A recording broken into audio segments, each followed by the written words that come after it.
ከቁም እስር እስከ መሰወር የጀነራል ታደሰ ወረደ እጣ ፈንታ፣ የኃይል ሚዛንና ያልተመለሱ አበይት ጥያቄዎች።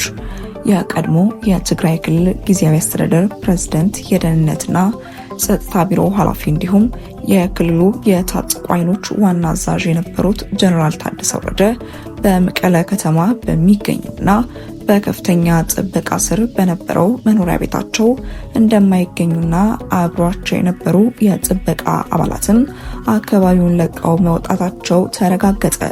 ይህ ክስተት በግለሰብ ደረጃ የደረሰ አደጋ ወይም የመኖሪያ ቦታ መቀየር ብቻ ሳይሆን ከደቡብ አፍሪካው የሰላም ስምምነት በኋላ በትግራይ ክልል የፖለቲካ ሊቃን በአፍሪካ መንግስትና በቀጠናው አክተሮች መካከል የተፈጠረውን ከፍተኛ የኃይል ፍልሚያ፣ የመዋቅር መበታተን እና የደህንነት መናጋት በግልጽ የሚያሳይ አበይት ክስተት ሆኗል። የጀነራል ታደሰ ወረደ ከኃላፊነት መነሳትና ተከትሎ የተከሰተው መሰወር ድንገት የተከሰተ ሳይሆን ላለፉት ወራት ሲንገታገት የቆየው የስልጣንና የህጋዊነት ፍልሚያ ውጤት ነው። በጠቅላይ ሚኒስትር አብይ አህመድ መሪነት ለጊዜያዊ አስተዳደር ፕሬዝዳንትነት እንደገና ከተሾሙ ከሁለት ሳምንታት በኋላ በግንቦት ወር በቲፒኤልኤፍ ስራ አስፈጻሚነት ኃላፊነታቸው መነሳታቸው ይፋ ተደርጎ ነበር። ጀነራል ታደሰ ህጋዊ ስልጣናቸውን የሚያገኙት ከፌዴራል መንግስቱና ከፕሪቶሪያው ስምምነት ማዕቀፍ እንደሆነ ሲያምኑ የትህነግ ነባር አመራሮች ደግሞ ድርጅቱ አሁንም ቢሆን የክልሉ ብቸኛ ውሳኔ ሰጪ አካል መሆን አለበት በሚል አቋም ላይ ጸንተዋል። ጀነራል ታደሰ ከኃላፊነት እንዲነሱ የቀረበላቸውን ጥያቄ ውድቅ በማድረግ ጊዜያዊ አስተዳደሩን በኃይል ለመገልበጥ የሚደረግ ማንኛውም እንቅስቃሴ በትግራይ ላይ አለመረጋጋት ይፈጥራል፣ አዲስ ግጭትም ይቀሰቅሳል ሲሉ አስጠንቅቀው ነበር። የፖለቲካ ልዩነቶች በፕሪቶሪያው ስምምነትና በህገ መንግስታዊ ማዕቀፍ ብቻ መፈታት እንዳለባቸውም ገልጸው የነበረ ሲሆን ይህ አቋማቸው ከህወሓት አመራሮች ጋር በቀጥታ እንዲጋጩና በጠላትነት እንዲፈረጁም አድርጓቸዋል። ከመሰወራቸው በፊት በጀነራል ታደሰ ወረደ ላይ ደረጃ በደረጃ የተጣሉትን ገደቦችና የተደረገባቸው እገዳዎች መረጃዎች በዝርዝርም ያሳያሉ። በጀነራል ፍስሐ ኪዳኑ በሚመራው የትግራይ ሰላምና ጸጥታ ቢሮ የቪአይፒ ጥበቃ ክፍል ጀነራል ታደሰ ከነበሩበት የአሜሪካ አምባሳደር ኤርቪን ማሲንጋ ጋር እንዳይገናኙ መከልከላቸው የውጥረቱ የመጀመሪያው ይፋዊ ምልክት ነበር። በመቀጠልም ጀነራሉ ለሕክምና ወደ አዲስ አበባ እንዳይሄዱ ከተከለከሉ በኋላ ለሳቸው የሚላኩ መድኃኒቶች እንኳን በህወሓት ጽሕፈት ቤት በኩል ይመረመሩ እንደነበር ምንጮችም ጠቁመዋል። እስከ ባለፈው ማክሰኞ ድረስ በመቀለ አዲያውሲ ክፍለ ከተማ ከኑር መስጊድ ጥቂት ራቅ ብሎ በሚገኝና በከፍተኛ ጥበቃ በሚጠበቅ ግቢ ውስጥ በቁም እስር መሰል ሁኔታ ውስጥ ይኖሩ እንደነበር የተገለጸ ሲሆን በግቢው ዙሪያ በሚገኙ 3 መኖሪያ ቤቶች ላይ የታጠቁ ወታደሮችና የጥበቃ ፓትሮሎች በ24 ሰዓት ፈረቃ ጥበቃ ሲያደርጉ መቆየታቸውም ተጠቅሷል። የጀነራል ታደሰ ወረደ መሰወር ድንገተኛ ቢሆንም አስቀድሞ በጥንቃቄ የታቀደ እርምጃ መሆኑን የነበሩት ሁኔታዎች ያመላክታሉ። ከማክሰኞ ምሽት ጀምሮ የጥበቃ አባላቱና የታጠቁ ተሽከርካሪዎች ከአካባቢው በአንድ ጊዜ የተሰወሩ ሲሆን የአይን እይታ ምስክሮችም ለመረጃ ምንጫችን እንዳረጋገጡት ከሆነም ከማክሰኞ ምሽት በኋላ የጀነራሉ ሰራተኞችም ሆኑ እሳቸው በግቢ ውስጥ አይገኙም። የጥበቃ አባላቱ ቦታውን ለቀው መሄዳቸው ድርጊቱ በተደራጀና ከላይ በተሰጠ ጥብቅ ትዕዛዝ የተፈጸመ መሆኑን ያመላክታል። በሌላ በኩል አዲስ ሪፖርት ያወጣቸው ምንጮች እንደሚያመላክቱት የጀነራል ታደሰ ወረደ መሰወር በኤርትራ መንግስት አለም ሻዕቢያና በትህነግ መካከል በተደረገ ቀጥተኛ ስምምነት ወይም ትዕዛዝ መፈጸሙን ይጠቁማሉ።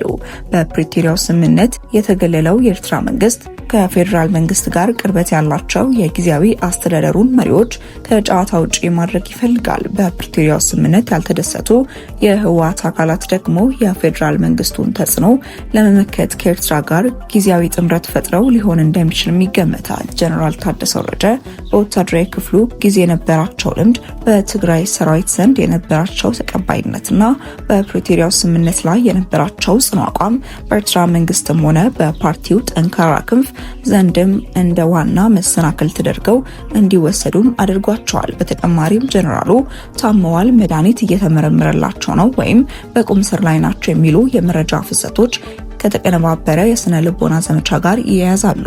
ምንጮች እንደሚሉት ከሆነ በህወሓት የሐሰት ፕሮፓጋንዳ ተለጥፈው እነዚህን ያልተረጋገጡ መረጃዎች የሚያሰራጩ አካላት ድርጊት አሳፋሪ መሆኑንና እነዚህ የተቀነባበሩ መረጃዎች የወጡት ጀነራሉ በሻዕቢያ ትዕዛዝ ተላልፈው መወሰዳቸውን ለመሸፈን እንደሆነም ይገልጻሉ። ሂደቱም ወደፊት ድንገት ህይወታቸው አልፎ ተገኘ የሚል አሳሳች መረጃ ለማሰራጨት ታስበው የተዘጋጀ መንገድ ሊሆን እንደሚችል ስጋታቸውን ገልጸዋል። እንደ ጀነራል ታደሰ ወረደ ያሉ ተጽዕኖ ፈጣሪ መሪዎች ሲታሰሩ ወይም ሲወሰዱ በቀጥታ ይፋ ማድረግ በትግራይ ህዝብ ዘንድ ከፍተኛ አመጽና ቁጣ ሊያስከትል ስለሚችል የሚቃረኑ መረጃዎችን በመልቀቅ የህዝቡን ትኩረት መበተንና ድንጋጤውን ደረጃ በደረጃ ማስታገስ የተለመደ የስነ ልቦና ስልት ነው። ይህ ወደፊትም ለሚከሰት ማንኛውም የከፋ አደጋ አስቀድሞ በህመም ምክንያት ነው የሚል ሰበብ በማዘጋጀት ተጠያቂነትን ለማምለጥ የታለመ አካሄድ ሊሆን እንደሚችልም ይጠቁማል።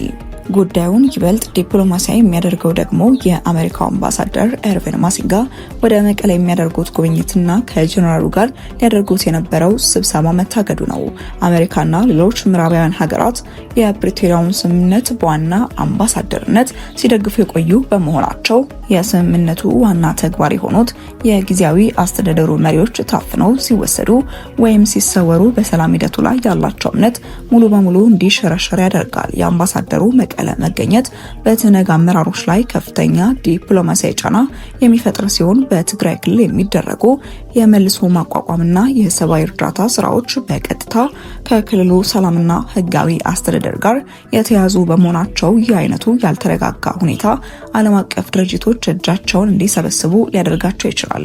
ወደፊት የሚከተሉትን ቀጣይ ሁኔታዎች ስንገመግም የጀነራል ታደሰ ወረደ መሰወር በትግራይ ክልልና በጠቅላላው ኢትዮጵያ ፖለቲካ ላይ በርካታ አበይት አቅጣጫዎችን ሊያስከትል ይችላል። በአንድ በኩል ጀነራል ታደሰ በትግራይ ሰራዊት ውስጥ ከፍተኛ ተቀባይነትና ታማኝ ደጋፊ ያሏቸው መሪ በመሆናቸው የእሳቸው መታሰር ወይም መሰወር በሰራዊት ውስጥ ክፍፍል በመፍጠር ደጋፊዎቻቸውና የታጠቁ ኃይሎች አደባባይ ከተንቀሳቀሱ መቀለ ወደ አዲስ የውስጥ ጦርነት ቀጠናነት ልትቀየር ትችላለች። በሌላ በኩል ደግሞ የጊዜያዊ አስተዳደሩ በኃይል ከመንደሩ ከተወገደ ወይም አባላቱ ታፍነው ከተወሰዱ የፌዴራል መንግስት የፕሪቶሪያ ስምምነት በኃይል ፈርሷል በሚል ምክንያት የህግ ማስከበር ወይም የደህንነት ጣልቃ ገብነት እርምጃ ለመውሰድ ሊገደድ ይችላል። የኤርትራ እጅ መኖሩ ከተረጋገጠ ደግሞ በሰሜን ኢትዮጵያ ያለው ቀውስ እንደገና ሀገራዊና ቀጠናዊ መልክ በመያዝ አዲስ ድንበር ተሻጋሪ ውጥረት መፍጠሩ አይቀሬ ነው።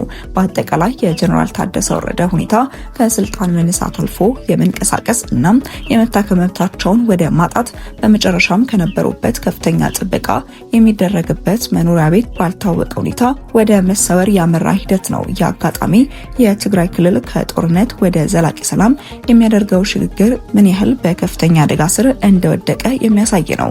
የጀነራል ታደሰ ወረደ መሰወር የግለሰብ ዕጣ ፈንታ ብቻ ሳይሆን የፕሪቶሪያው የሰላም ስምምነት ዘላቂነት፣ የትግራይ ህዝብ ደህንነትና የጠቅላላው ቀጠና የኃይል ሚዛን የሚወሰንበት ወሳኝ የፖለቲካ መፋቂያ ነጥብ ሲሆን በአሁኑ ወቅት የጀነራሉ ደህንነት ባሉበት ሁኔታና በህይወት የመኖር ዕጣ ፈንታቸው ዙሪያ ያለው ስጋት በከፍተኛ ደረጃ ላይ ይገኛል።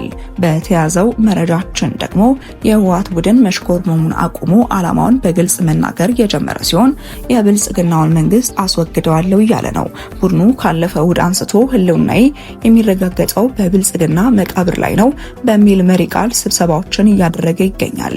በእነዚህ ስብሰባዎች ላይ ከወትሮ በተለየ መልኩ የህወሓት አመራሮች ብልጽግናን ከስልጣን ማስወገድ አለብን በማለት በግላጭ እየተናገሩ ነው። ህወሓት የትግራይ ህዝብ ህልውና ሉዓላዊነትና ብሔራዊ ክብር ላይ የተጋረጠውን የጄኖሳይድ አደጋ ለመመከት ሁለገብ የትግል አቅጣጫዎችን መያዙን ገልጿል።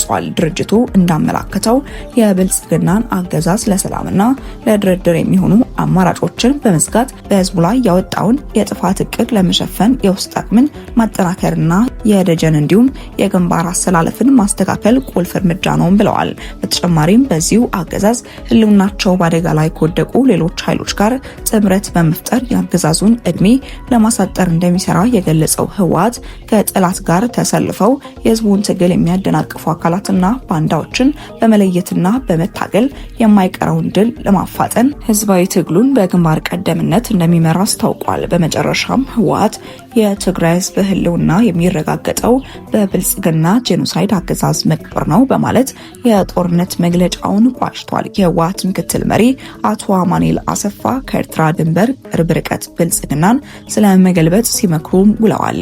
ከኤርትራ ድንበር ቅርብ ርቀት ላይ በምትገኘው አድዋ ከተማ በተደረገው በዚህ ስብሰባ የትግራይ ህዝብ ህልውና የሚረጋገጠው በብልጽግናው አገዛዝ መቃብር ነው በማለት ተናግረዋል። ገጥመውናል ካሉት የህልውና አደጋ ለመውጣት በአገዛዙ ምክንያት ህልውናቸው አደጋ ላይ ከወደቁ አጎራባች ህዝቦች ጋር በመተባበር ለመስራት የሚያስችል አሰራር በቡድናቸው ተቀባይነት ማግኘቱን አረጋግጠዋል።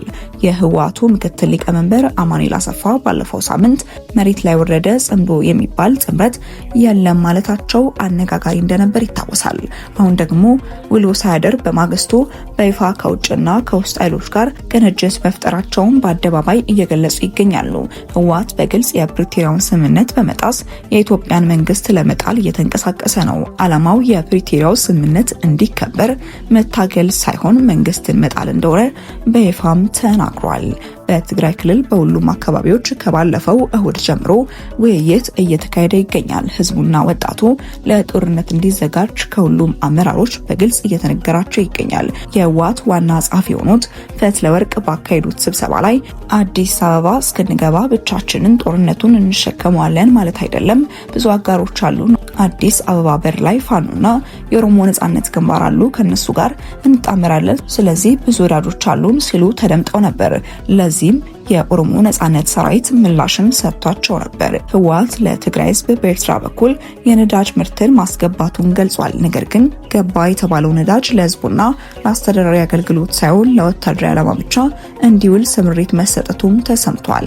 የውሳኔ ህወሓት ለአዲስ ጦርነት እየተዘጋጀ መሆኑን የሚያሳይ እንደሆነ የትግራይ መረጃዎችም ጠቁመዋል። የነዳጁ በኤርትራ በኩል መግባት ደግሞ በሁለቱ ወገኖች መካከል በግልጽ አዲስ የፖለቲካና የጥቅም ጥምረት መፈጠሩን መረጃዎችም አመላክተዋል። ወደ ተመልካቾቻችን ለእሳቱ የነበሩን መረጃዎች እነዚህን ይመስሉ ነበር። አብራችሁን ስለነበራችሁ እጅግ አድርገን እናመሰግናለን። በቀጣይ መረጃ እስክንገናኝ ድረስ መልካም ቆይታ።